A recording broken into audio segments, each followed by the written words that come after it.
ডিপ্লোম্যাসির অত্যন্ত পুরনো একটা টার্ম আছে যাকে বলা হয় ক্যারোট অ্যান্ড স্টিক ডিপ্লোম্যাসি। অর্থাৎ জনসমক্ষে আপনি কোনো ব্যক্তির প্রশংসা করছেন, অথচ পর্দার পিছনে আপনি এমন কিছু পদক্ষেপ নিচ্ছেন যেন সেই ব্যক্তি চাপে পড়ে। ডোনাল্ড ট্রাম্প কোথাও গিয়ে ভারতের সঙ্গে এই সম্পর্কটাকে নিয়ে ক্যারোট অ্যান্ড স্টিক ডিপ্লোম্যাসিকে অ্যাপ্লাই করছে বলে বিশেষজ্ঞরা মনে করছেন। সকালেই ডোনাল্ড ট্রাম্প টুইট করেছিলেন যে ভারতের সঙ্গে যে ট্রেড ব্যারিয়ারগুলো আছে সেগুলো মিটমাট হয়ে যাবে, ঠিকঠাক হয়ে যাবে, এবং ভারতের প্রধানমন্ত্রী নরেন্দ্র মোদীর সঙ্গে তিনি কথা বলতে চান। ভারতের পক্ষ থেকেও পাল্টা রিটুইট করা হয়।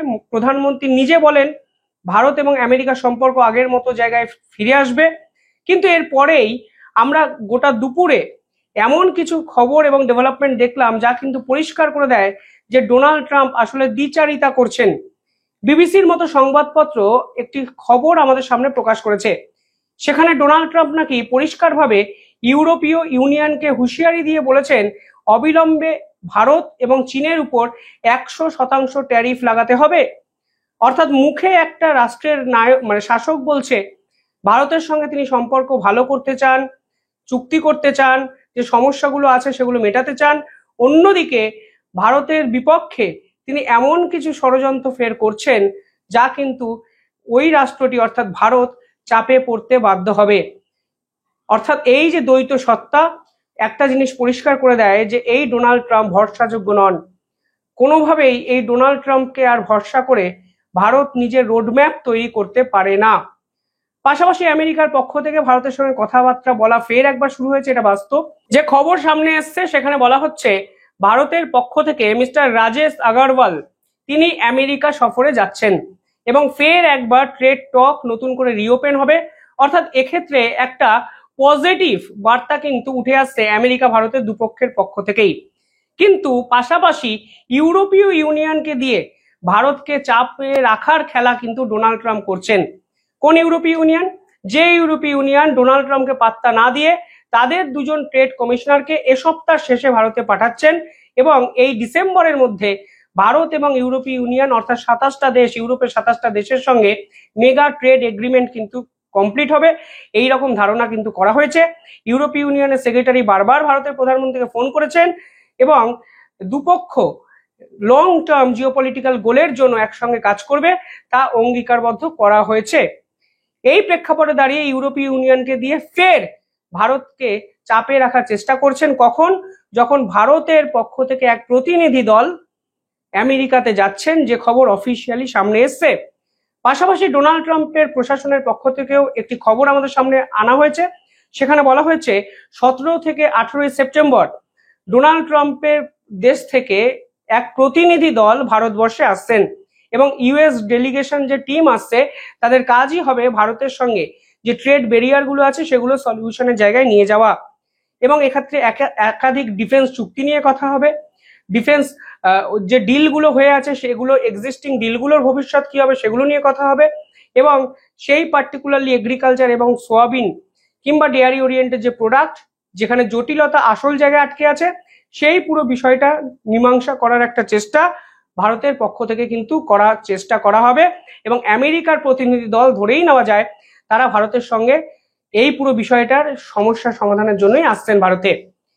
এই যখন ঘটনা ডেভেলপমেন্ট হলো তখন ডক্টর জয়শঙ্কর এক অদ্ভুত মাস্টার স্ট্রোক দিলেন। কেন আমি বলছি অদ্ভুত মাস্টার স্ট্রোক? কারণ কালকে ভারতবর্ষের বিদেশমন্ত্রী ডক্টর জয়শঙ্কর আমেরিকা থেকে একজনের সঙ্গে মিটিং করেন। যার সঙ্গে মিটিং করেছেন আমি ছবিটা দেখাচ্ছি, তিনি হলেন আমেরিকার অন্যতম গুরুত্বপূর্ণ একটি স্টেট, সেই স্টেট হলো আইওয়া। আইওয়ার গভর্নরের সঙ্গে তিনি একটি মিটিং করেন এবং এই আইওয়া নামক যে স্টেটটি আছে তাকে বলা হয় আমেরিকার এগ্রিকালচার পাওয়ার হাউস। অর্থাৎ এই পৃথিবীর যত সোয়াবিন তৈরি হয়, যত কর্ন তৈরি হয়, এই ফার্মিং স্টেট থেকে কিন্তু তৈরি হয় এবং আপনারা শুনলে অবাক হবেন চীন কিন্তু এদের থেকে দিনের পর দিন সোয়া কর্ন, সোয়াবিন বিভিন্ন ধরনের সামগ্রী কিন্তু লাগাতার ভাবে কিনে যেত। এই মুহূর্তে দাঁড়িয়ে চীনের উপরে ট্যারিফ ডোনাল্ড ট্রাম্প চাপিয়ে দিয়েছেন, ফলে হঠাৎ করে চীন কিন্তু এই আইওয়া স্টেটের সঙ্গে সম্পর্ক সম্পূর্ণভাবে শেষ করে দিয়েছে। চীন এখন বলেছে আমরা ভাই এই সোয়াবিন বা সোয়াকর্ন যেটাই বলেন আপনারা আমরা ব্রাজিল থেকে নেব, হয়তো দাম একটু বেশি পড়বে কিন্তু তোমাদের এই ট্যারিফ খেলার মধ্যে আমি থাকবো না।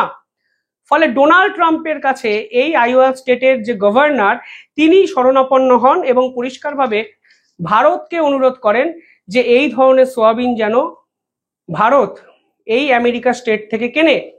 এবার দেখুন, ভারতের পক্ষে কোনোভাবেই এই সোয়াবিনকে কেনা সম্ভবই নয়, কারণ আমাদের নিজের যে এগ্রিকালচারাল যে প্রোডাক্ট, সেই প্রোডাক্ট থাকতে আমরা কেন অন্য রাষ্ট্র থেকে কর্ন, সোয়াবিন এই সকল জিএম প্রোডাক্টকে নিয়ে আসবো?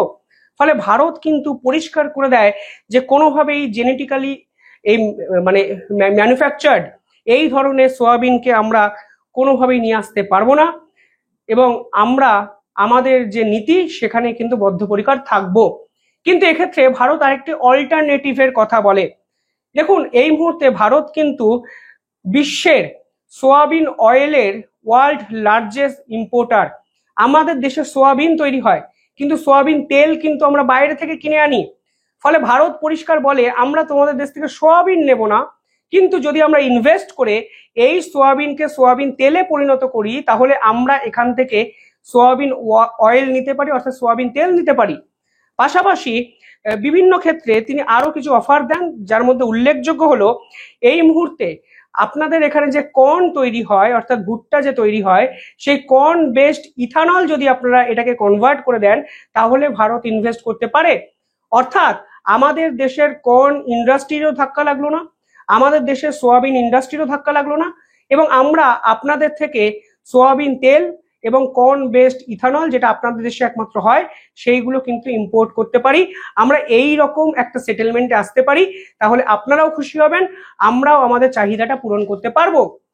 ডোনাল্ড ট্রাম্পের প্রশাসন ভারতের এই আইডিয়াতে কিন্তু চমকে যায়, এবং ভারত যে আইডিয়াটা এখানে দেওয়া হয়েছে বিশেষ করে ডক্টর জয়শঙ্করের পক্ষ থেকে, সেই পুরো আইডিয়া নিয়ে কিন্তু নাড়াচাড়া শুরু হয়, এবং বিশ্বের বহু সংবাদপত্র কিন্তু এই আইডিয়ার প্রশংসা করতে শুরু করে। আর এরপরেই ডোনাল্ড ট্রাম্প সরাসরি ভারতের সঙ্গে যোগাযোগ করার চেষ্টা করেছেন, এবং এই টুইট আপনারা দেখেছেন। এই টুইটে পরিষ্কার বলা হয়েছে ট্রেড ব্যারিয়ার্স গুলো নতুন করে ওপেন করার চেষ্টা করা হয়েছে, এবং পুনরায় যেন সম্পর্কটা রিভাইভ করা হয় তার জন্য জরুরিকালীন মিটিং করা হবে। এবং রাজেশ আগরওয়াল ভারতের পক্ষ থেকে আমেরিকা সফরে যাচ্ছেন, এবং আমেরিকার প্রতিনিধি দল 17 থেকে 18 সেপ্টেম্বর ভারতবর্ষে আসছেন ট্রেড টক শুরু করার জন্য।